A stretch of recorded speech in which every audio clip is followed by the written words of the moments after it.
That said, we have today, there's two bios. One's written by the presenter, one's written by James. But I think I need to read the one that you did. Because we have Mr. Mike Skinner from Blackwater Media.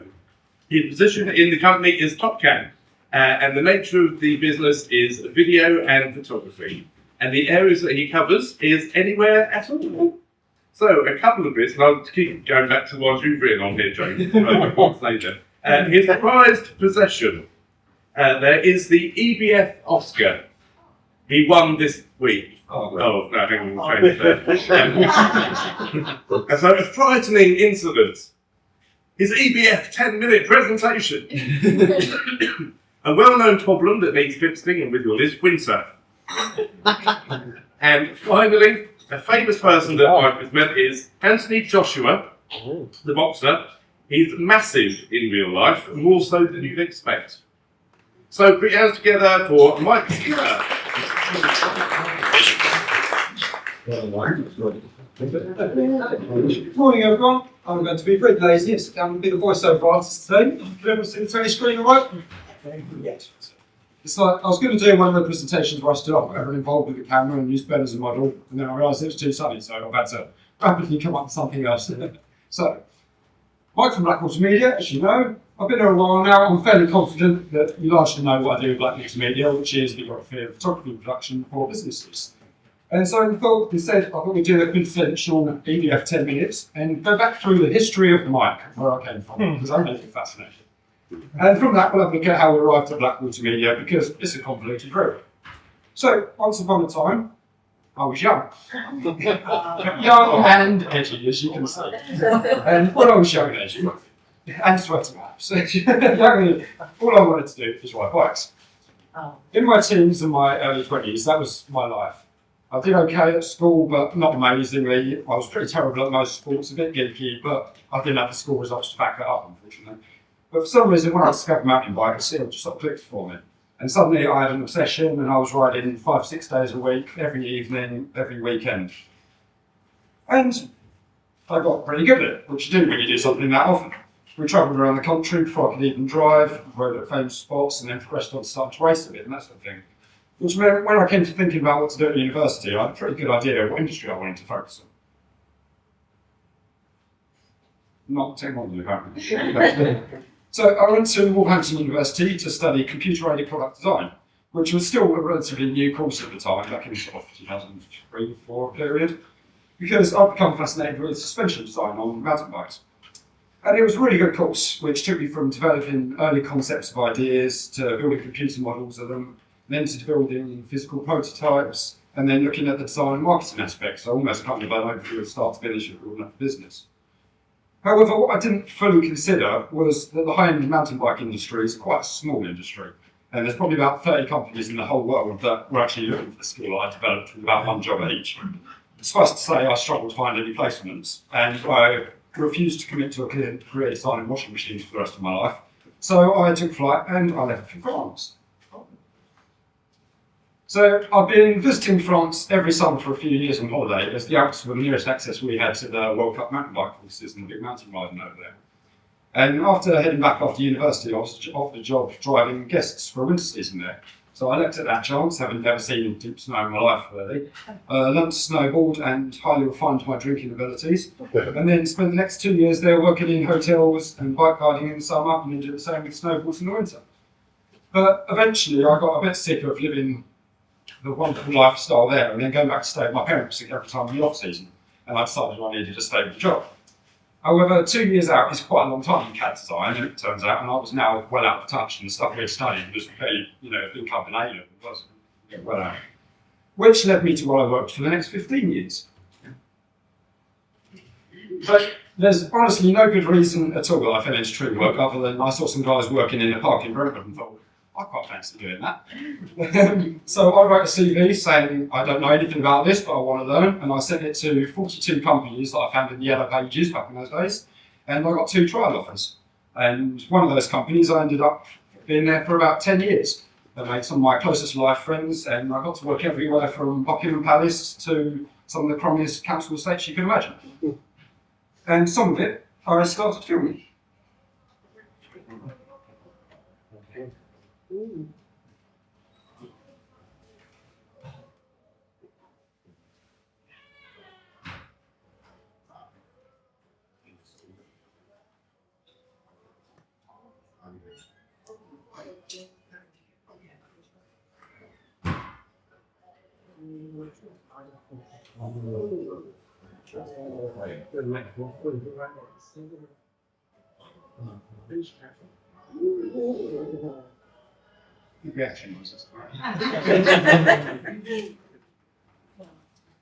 Now, as you remember, I was obsessively into mountain bikes before this, but True Work made 2 changes in my life that also affected that area. Firstly, it put a bit of money into my pocket for the first time in my life, and secondly, it allowed me to move out of my parents' house, which meant that my mother could no longer stop me buying a motorbike. And this changed everything. So ultimately, it was inevitable. My dad had always ridden motorbikes since I'd grown up around them, but my mum hated them. But with my life largely revolving around 2 wheels, I was always going to find a way to get involved. And they really became the other focus of my life outside of work, and still remain so now. I went through the mad 20-year-old phases on sports bikes, and then eventually calmed down in my 30s when I realised I liked both my licence and my life. Sure. But we always say bikes are just an enabler, really. What they actually let me do is travel around and socialise in sorts of strange places with strange people. And as you can see, we started to wear suits when we went travelling, because why not? I think the original story was we was a bit drunk. The first trip started in Thailand, and we decided we needed to wear ties, so we ended up wearing suits when we travelled.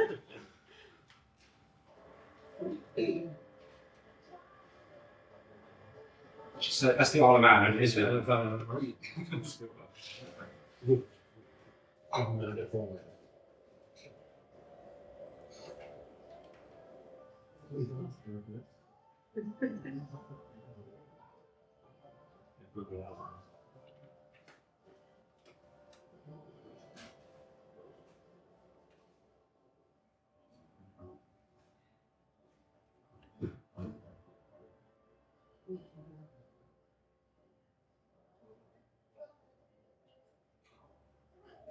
I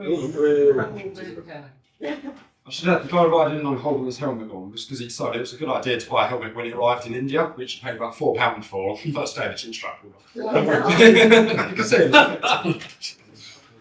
So there's various other aspects of my life that I'm not even going to get a chance to go into. I played in a band for about 8 years and we managed to get around the country a little bit. Obviously there were some wonderful relationships and a couple of fantastic hams and all the other things that go on in life. But how does all this relate to Black Multimedia? Well, throughout all of this, I always had a camera in my hand. And for no good reason, and not with any further intention in mind, I've always just loved taking pictures and videos.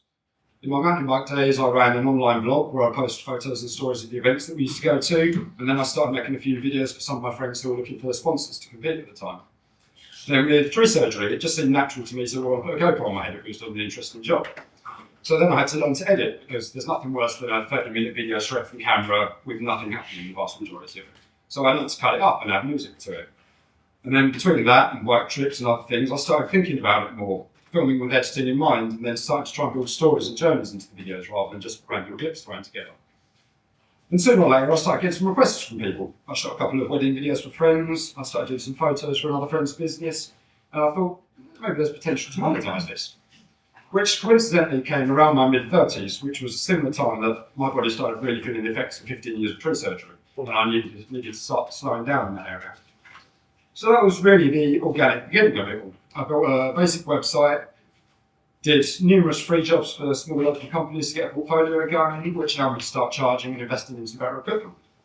And it was around this time, about 5 years ago, that I bumped into a former EBF member who suggested I came on to a meeting here. So the last video I'm going to play to you is a selection of more recent work that's come from this very group. So thank you all for your support over the years.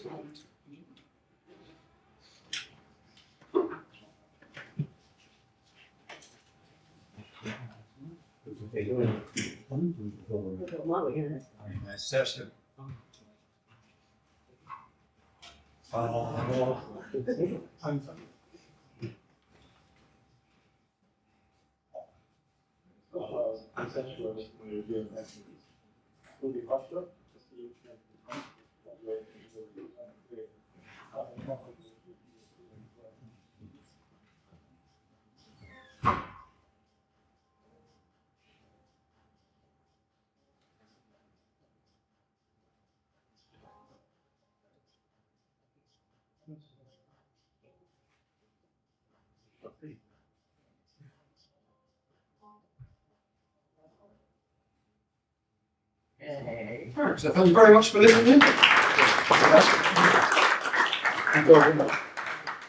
might talk about the business a bit more next time, but it gives you some one-to-one information if there's any questions. Let's move things with them. Right. Excellent. Actually, thank you very much, Mike. That was, I was wondering when you were going to get on to Blackwater B here. Yeah. Great, thank you very much indeed. Yeah. That's a question about the tree felling, actually. I know you've spent 15 years doing it. On a really tall tree, can you actually dismantle it safely without a crane? Yeah, we climb it and do it with ropes and things in pieces from the trail. It's very rare to It makes it sound easy. looks good on video. I've got a technical question. Yep. Do you know the wide angle lens for your No, camera? I don't really. I've used them, I've rented them a couple of times, like fisheye lenses, and they're cool for sort of, we did a shoot inside a bar, and I was trying to get that old school vintage sort of look that they used to use in skate videos and stuff, but the vast bulk of the work I do is sort of a mid to longer range anyway, so I don't usually use them. You could hire one. You can hire them, yes. I'm not referring to you. Oh, right, yes. In terms of the photography camera, yes, already, yeah. Video, I don't. Area. Yes, yeah. What was the name of your band? Navacross. Oh, you on Spotify? No, we're on YouTube. Oh, We're slightly pre-Spotify. Some time ago, you did a presentation and showed us how to take decent-ish photos on our phone. Yeah. Have you got like a little blog or something like that we can look at? Because I can't remember it, but That's a great idea, isn't we will find, yeah. Or a podcast. Yeah. Yeah, on the subject of mobile phones, obviously the quality on mobile phones cameras has got a lot better Yes, yeah. and a lot closer to traditional cameras. Mhm. Is that difference still getting smaller in terms of the or did it come to a It's interesting in both ways, actually, because I've been talking to a lot of people about it recently, but it's not just that mobile phones are getting better, but the internet in particular has changed a lot, and the user-generated content is just really successful nowadays. So a lot of companies can get away with just using their phone to do it like that, because it looks authentic and they're just there doing it themselves. But I suppose the difference between that and the sort of more professional media is you're looking at all the other sides of it, of setting the room up right, setting the lighting in, creating environments that work really well. And yeah, if you do all that, you can actually get an incredible photo from a mobile phone as well, but people don't. They use it. It tends to be one or the other. Yep. Have you got rid of Makina? She's been fired now. Yes, yeah. She's in. Ah.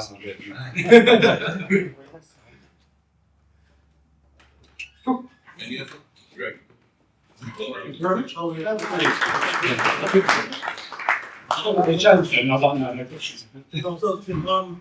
So the scale of work, what is the, how do I put this? What jobs would you not do, and what jobs you would do? I suppose the big and the small scale ends it up, because I generally sort of say I'm looking for small to medium-sized businesses, and that's just because they've got a bit of marketing budget. You know, there's a lot of people which we've all been in a situation of very small business like themselves, and they try to bring pound a video, and you know, to some degree I just can't work with that. Someone says they've got a budget of £70-80. It's just not time sort of thing. And the flip side of it is the bigger stages then we get into like the bigger advertising brands that they want a full production team. They want, and you know, they've got tens of thousands, hundreds of thousands to throw into it. It's not really my area. You're looking at the producers, directors, that sort of thing. So I'm looking for companies that want to reach out to one person, have them handle it. I can bring in a crew if it needs to be to do large jobs, but not a whole production system.